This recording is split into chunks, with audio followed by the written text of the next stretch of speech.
welcome everyone. And I'm going to talk more about what it takes to become a multi-planet species. And just a brief refresher on why this is important. I think fundamentally the future is vastly more exciting and interesting if we're a spacefaring civilization and a multi-planet species than if we're not. You want to be inspired by things. You want to wake up in the morning and think the future is going to be great. And that's what being a spacefaring civilization is all about. It's about believing in the future and thinking that the future will be better than the past. And I can't think of anything more exciting than going out there and being among the stars. That's why.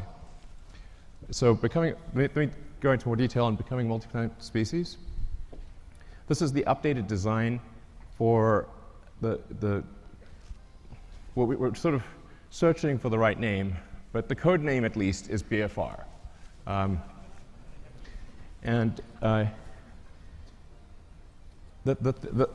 Probably the most important thing that I want to convey in this presentation is that I think we have figured out how to pay for it. This is very important. So, in last year's presentation, we're really searching for what the right way, how do we pay for this thing? We went through various ideas, Kickstarter, collecting underpants. These didn't pan out. But now we think we've got a way to do it, which is to have a smaller vehicle, still pretty big, but one that can serve, one that can do everything that's needed in the greater Earth orbit activity. So essentially, we want to make our current vehicles redundant. We want to have one system, one booster and ship that replaces Falcon 9, Falcon Heavy, and Dragon. So if we can do that, then all the resources that are used for Falcon 9, Heavy, and Dragon can be applied to this system. So that's really fundamental. So let's see, what progress have we made in this direction? So last time you saw the giant tank, that's actually a 12-meter tank. And you can see the relative scale of it. It's 1,000 cubic meters of volume inside. That's actually more pressurized volume than an A380, just to put that into perspective. We developed a new carbon fiber matrix that's much stronger and more capable at cryo than anything before, and it holds 1,200 tons of liquid oxygen. So we tested it. So we successfully tested it up to its design pressure, and then went a little further. So we wanted to see where it would break, and we found out where it would break. It shot about 300 feet into the air and landed in the ocean. We fished it out, but we've now got a pretty good sense of what it takes to create a huge carbon fiber tank that can hold cryogenic liquid. That's actually extremely important for making a light spaceship. The next key element is on the engine side. We have to have an extremely efficient engine. So the Raptor engine will be the highest thrust-to-weight engine, we believe, of any engine of any kind ever made. We already have now 1,200 seconds of firing across 42 main engine tests. We fired it for 100 seconds. It could fire for much longer than 100 seconds. That's just the size of the test tanks. And then the duration of the firing you're seeing right now is about 40 seconds, which is the length of the firing for landing on Mars. The test engine currently operates at 200 atmospheres, or 200 bar. The flight engine will be at 250 bar, and then we believe over time we could probably get that to a little over 300 bar. The next key element is propulsive landing.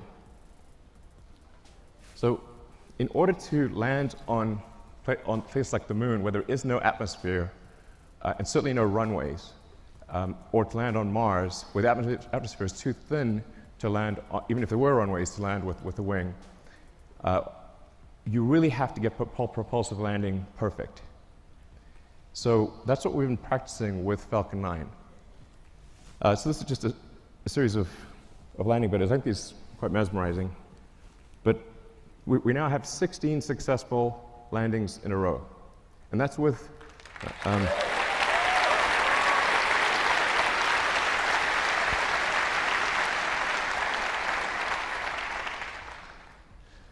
So it's 16 in a row, and that's with really without any redundancy.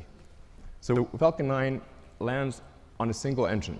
The final landing is always done with a single engine, whereas BFR will always have multi-engine out capability.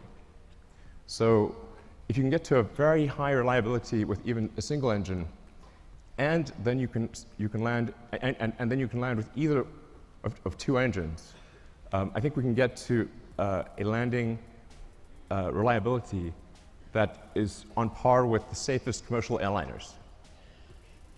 So you can essentially count on the landing. It's not like you want minimum pucker factor on the landing.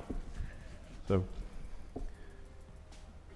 and it can land with also very high precision. In fact, we believe the precision at this point is good enough for propulsive landing that we do not need legs for the next version. It will literally land with so much precision, it will land back on its launch mounts. So the launch rate is also is increasing exponentially. Particularly when you take tanking or refilling on orbit into account, and taking the idea of establishing a self-sustaining base on Mars or the moon or elsewhere seriously, you need ultimately thousands of ships and tens of thousands of retanking or refilling operations, which means you need many launches per day.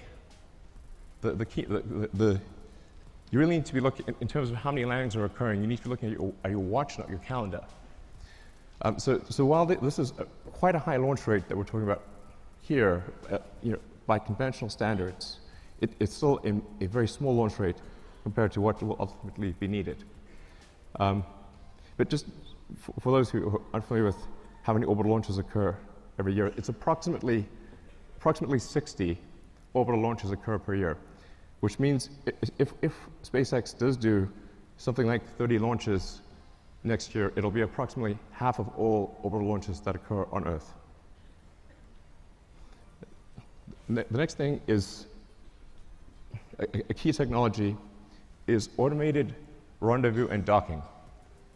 So in order to retank or refill the spaceship in orbit, you have to be able to rendezvous and dock with the spaceship with very high precision and transfer propellant. So that's one of the things that we've perfected with Dragon. Dragon 1 will do an automated rendezvous and docking without any pilot control to the space station. Dragon 1 currently uses the Canadarm for the final placement onto the space station. Dragon 2, which launches next year, will not need to use the Canadarm. So Dragon 2 will directly dock with the space station. And it can do so with zero human intervention. So you just press go, and it will dock. Dragon has also allowed us to perfect heat shield technology. So when you enter at high velocity, you'll melt almost anything. The reason meteors don't reach Earth is they melt or disintegrate before they reach the ground, unless they're very big. So you have to have a sophisticated heat shield technology that can withstand unbelievably high temperatures, and that's what we've been perfecting with Dragon, and also a key part of any planet colonizing system. Next slide. So Falcon 1, this is where we started out. A lot of people really only heard SpaceX relatively recently. So let me think, say Falcon 9 and Dragon just instantly appeared, and that's how it always was. But it wasn't. We started off with just a few people who really didn't know how to make rockets. And the reason I ended up being the chief engineer or chief designer was not because I wanted to, it's because I couldn't hire anyone. Nobody good would join. So ended up being that by default. And I messed up the first three launches. The first three launches failed. Unfortunately, the fourth launch, which was that was the last money that we had for Falcon 1, the fourth launch worked, or that would have been it for SpaceX. But fate liked us that day. So the fourth launch worked. And it's interesting, today is the 9th anniversary of that launch. So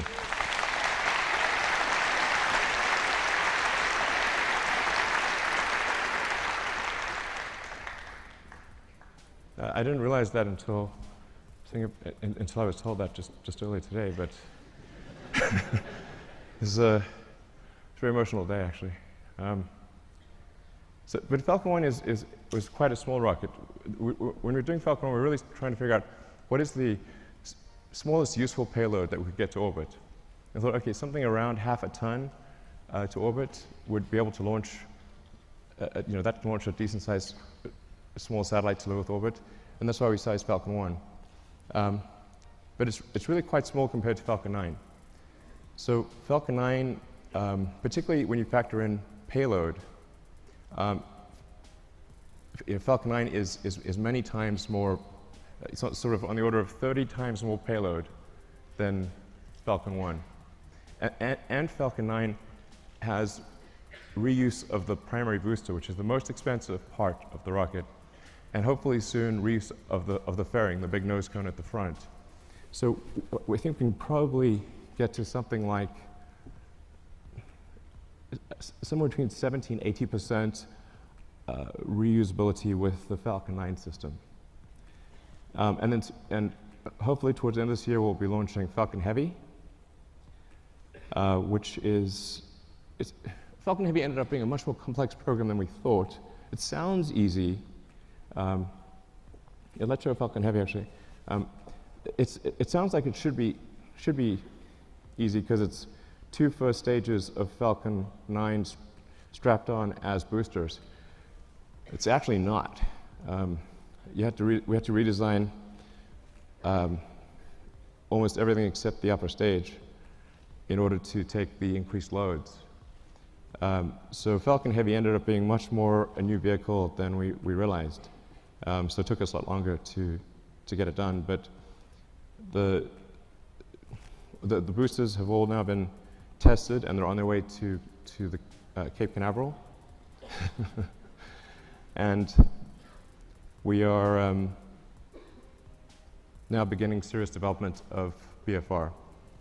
So you can see that the payload difference is quite dramatic. BFR in fully reusable configuration, without any orbital refueling, we expect to have a payload capability of 150 tons to low Earth orbit. So, and that compares to about 30 for Falcon Heavy, which is partially reusable. Where this really makes a tremendous difference is in the cost, which I'll come to in some of the later slides. So let's go to the next slide. And by the way, so with BFR, you can get a sense of scale by looking at the tiny person there. It's really quite a big vehicle. Main body diameter is about 9 meters or 30 feet. And it consists of the booster is lifted by 31 Raptor engines that produce a thrust of about 5,400 tons, lifting a 4,400-ton vehicle straight up.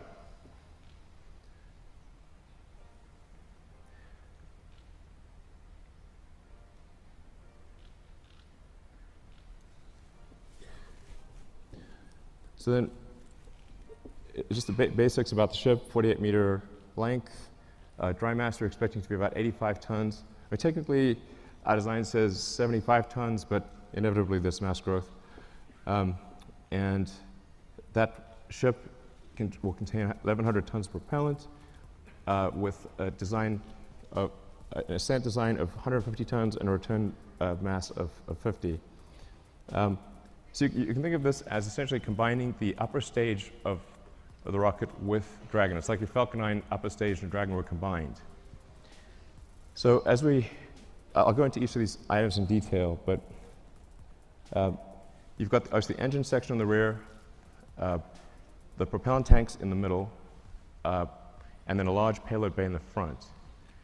And that payload bay is actually 8 stories tall. In fact, you can fit a whole stack of Falcon 1 rockets in the payload bay. Compared to the design I showed last time, you'll see that there is a small delta wing at the back of the rocket. The reason for that is in order to expand the mission envelope of the BFR spaceship.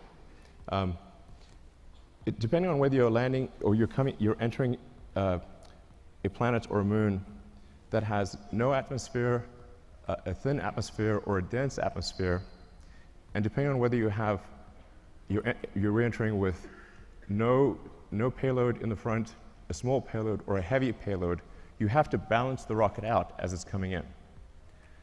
And so the delta wing at the back, which also includes a split flap for pitch and roll control, allows us to control the pitch angle despite having a wide range of payloads in the nose and a wide range of atmospheric densities.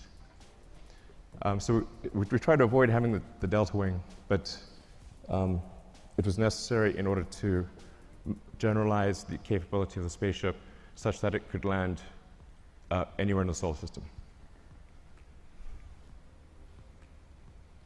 So let's look at a couple of things in detail.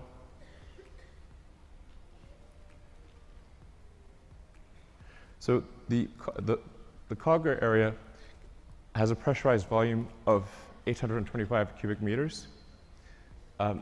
This also is greater than the pressurized area of an A380.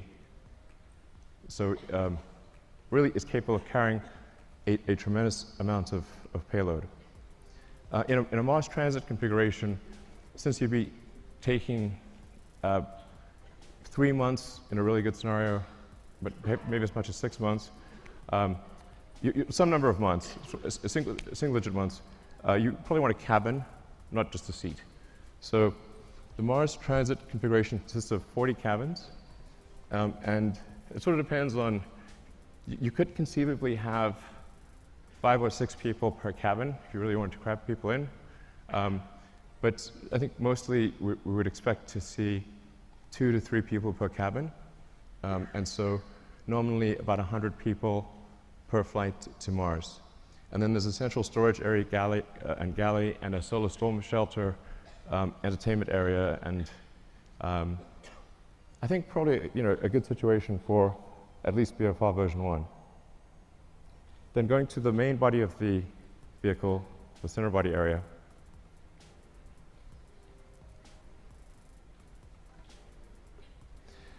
This is where the propellant is located.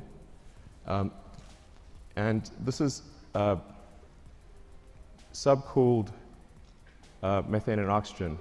So as you chill the methane and oxygen below its liquid point, you get a fairly meaningful density increase. You get on the order of 10 to 12% density increase, which makes quite a big difference for the propellant load. So we're expecting to carry 240 tons of CH4 and 860 tons of oxygen. In the fuel tank are header tanks. So when you come in for a landing, your orientation may change quite significantly, so you can't have the propellant just sloshing around all over in the main tanks. You have to have the header tanks that can feed the main engines with precision. So that's what you see immersed in the fuel tank. Then the engine section.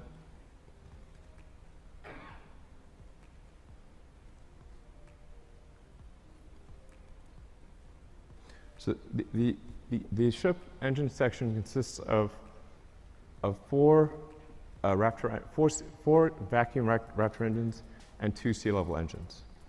So all 6 engines are capable of gimbaling. The engines with the high expansion ratio have a relatively smaller gimbal area or gimbal range and a slower gimbal rate. The 2 center engines have a very high gimbal range and can gimbal very quickly. And you can land the ship with either one of the 2 center engines. So when you come in for a landing, it will light both engines, but if one of the center engines fails at any point, it will be able to land successfully with the other engine. And then within each engine, there's a great deal of redundancy. So we want the landing risk to be as close to zero as possible. And then some basic stats about the engines. The sea-level engines are about a 330 ISP at sea level. The upper stage engine is 375. Now, this is version 1. So I think over time, there's potential to increase that specific impulse by 5 to 10 seconds. And as I was mentioning, also increase the chamber pressure by 50 bar or so.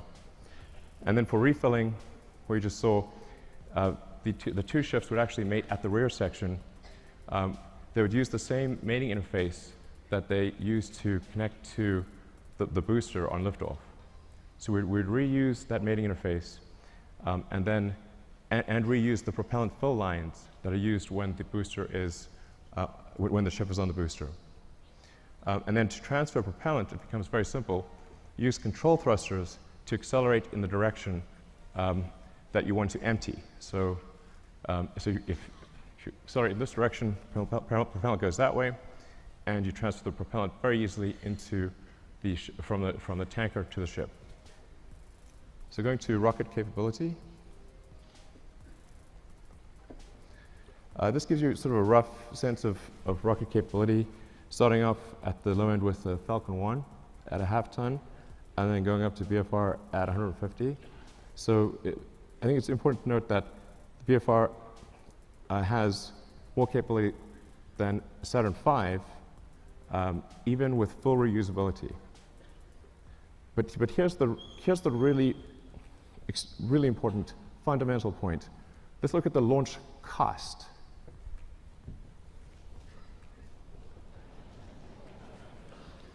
The order reverses.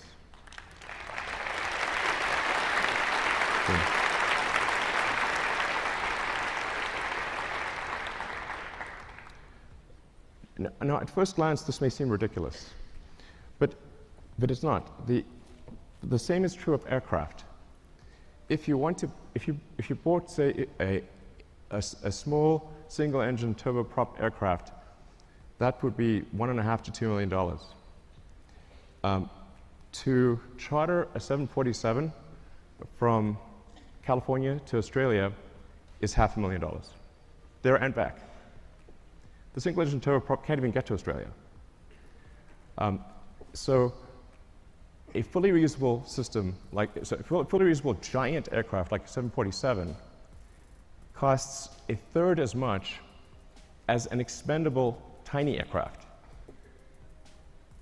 In one case, you have to build an entire aircraft. In the other case, you just have to refuel something. So it's really crazy that we build these sophisticated rockets and then crash them every time we fly. This is mad. I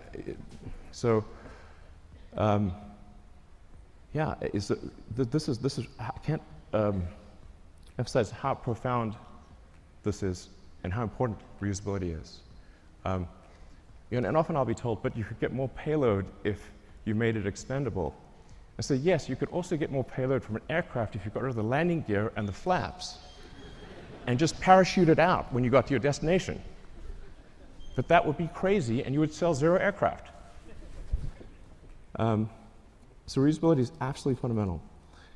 Now I want to talk about the value of orbital refilling. This is also extremely important. So if you just fly BFR to orbit and don't do any refilling, it's pretty good. You'll get 150 tons to low Earth orbit and have no fuel to go anywhere else. However, if you send up tankers and refill in orbit, you can refill the tanks all the way to the top and get 150 tons all the way to Mars. And if the tanker has high reuse capability, then you're just paying for the cost of propellant. And the cost of oxygen is extremely low, and the cost of methane is extremely low. So if that's all you're dealing with, the cost of refilling your spaceship on orbit is tiny, and you can get 150 tons all the way to Mars. So automated rendezvous and docking and refilling, absolutely fundamental.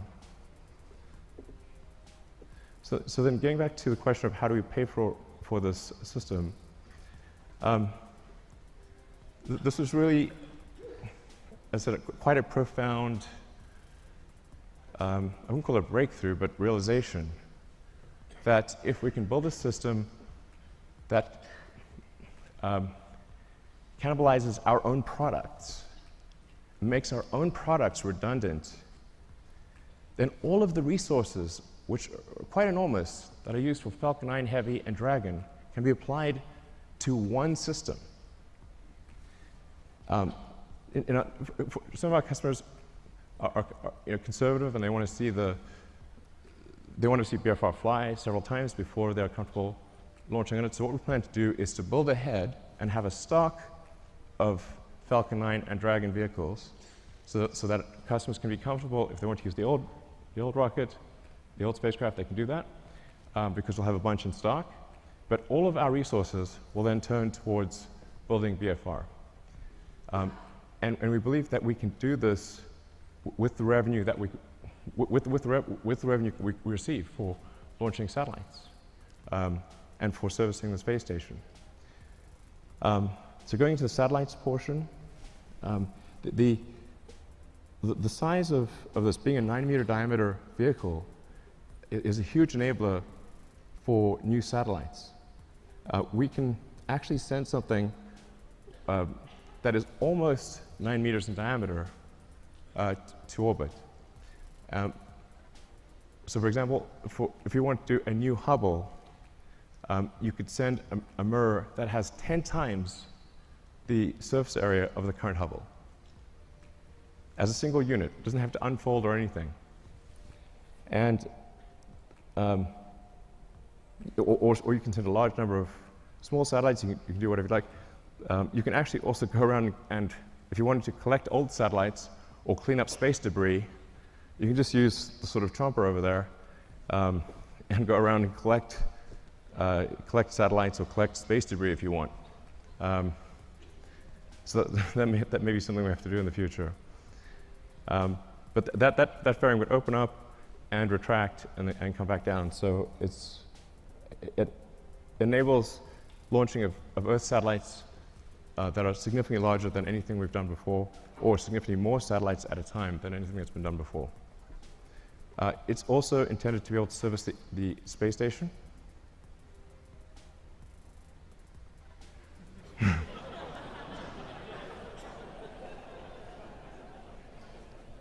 I know it looks a little big relative to the space station, but the shuttle also looked big, so it'll work. Looks a little outsized, but it'll work. So it'll be capable of doing what Dragon does today in terms of transporting cargo, and what Dragon 2 will do in terms of transporting crew and cargo. So it can do the space station servicing. It can also go obviously much further than that, like, for example, the moon. Based on the calculations we've done, we can actually do lunar surface missions with no propellant production on the surface of the moon. So if we do a high elliptic parking orbit for the ship and retank in a high elliptic orbit, we can go all the way to the moon and back with no local propellant production on the moon. So I think that would enable the creation of moon base alpha or some sort of lunar base. Yeah,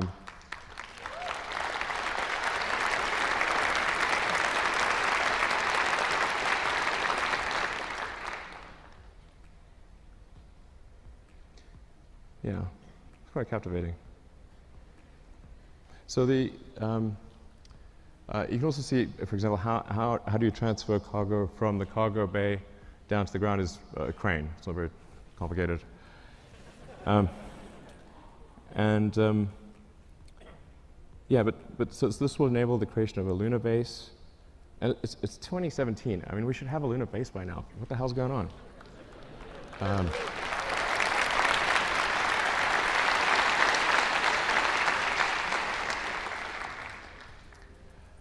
And then, of course, Mars, becoming a multi-planet species. Beats the hell out of being a single-planet species.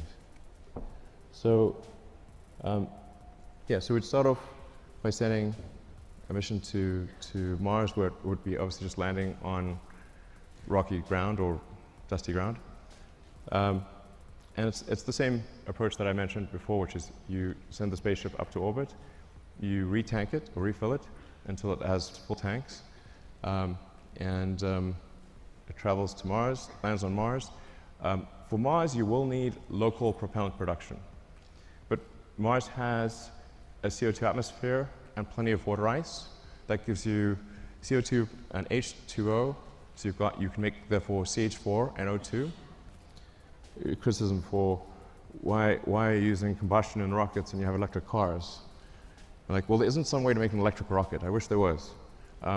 But in the long term, you can use solar power to extract CO2 from the atmosphere, combine it with water, and produce fuel and oxygen for the rocket. So the same thing that we would do on Mars, we could do on Earth in the long term.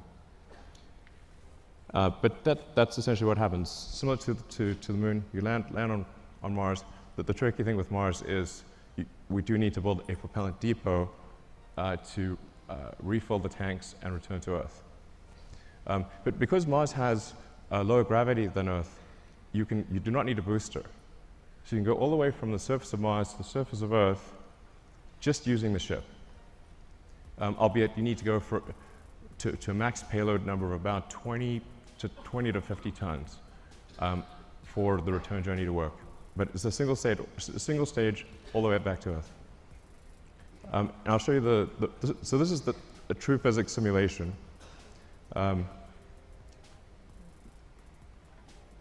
This will last about a minute.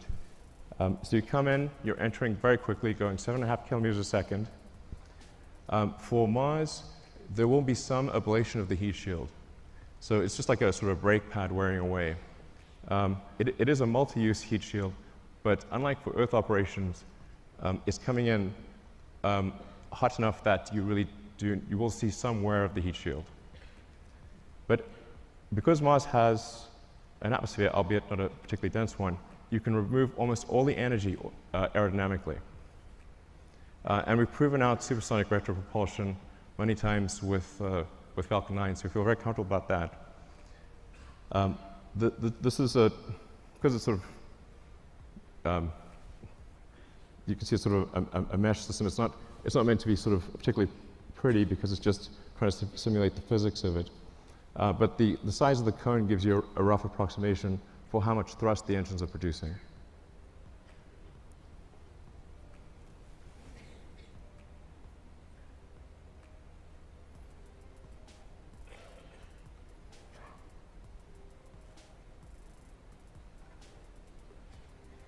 That's not a typo. although it is aspirational. So we've already started building the system.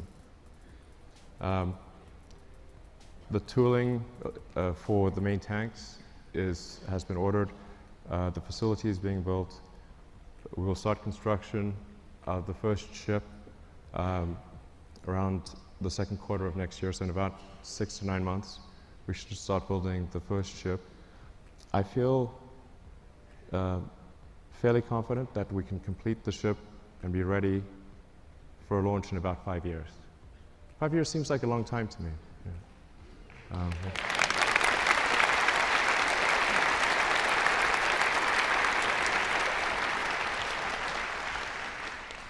And the area under the curve of resources over that period of time should enable this time frame to be met. But if not this time frame, I think pretty soon thereafter. But that's our goal, is to try to make the 2022 Mars rendezvous. The Earth-Mars synchronization happens roughly every 2 years. So every 2 years, there's an opportunity for to fly to Mars. So then in 2024, we want to try to fly 4 ships, 2 of which would be crewed, and 2 of which, two cargo and two crew. The goal of these initial missions is to find the best source of water. That's for the first mission. And then the second mission, the goal is to build the propellant plant. So we should, particularly with 6 ships, there have plenty of landed mass to construct the propellant depot, which will consist of a large array of solar panels, very large array, and then everything necessary to mine and refine water, and then draw the CO2 out of the atmosphere, and then create and store deep cryo CH4 and O2. Then build up the base, starting obviously with one ship, then multiple ships, then start building out the city, then making the city bigger, even bigger.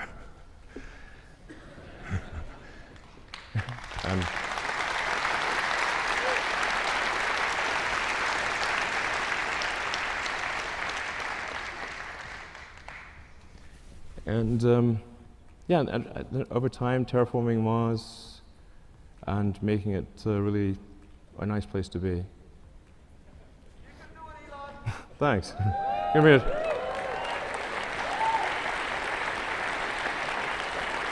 But I think that's quite a beautiful picture.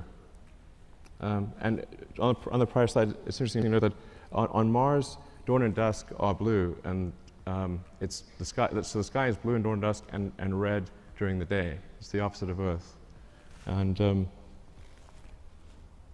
but there's something else. If you build a ship that's capable of going to Mars, what if you take that same ship and go from one place to another on Earth? So we looked at that, and the results are quite interesting. Let's take a look at that.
mountain.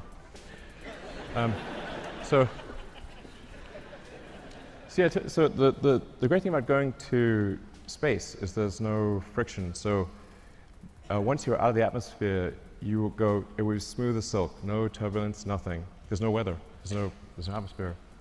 And you can get to most long distance places, like I said, in less than half an hour. And if we're building this thing to go to the moon and Mars, then why not go to other places on Earth as well? All right, thank you.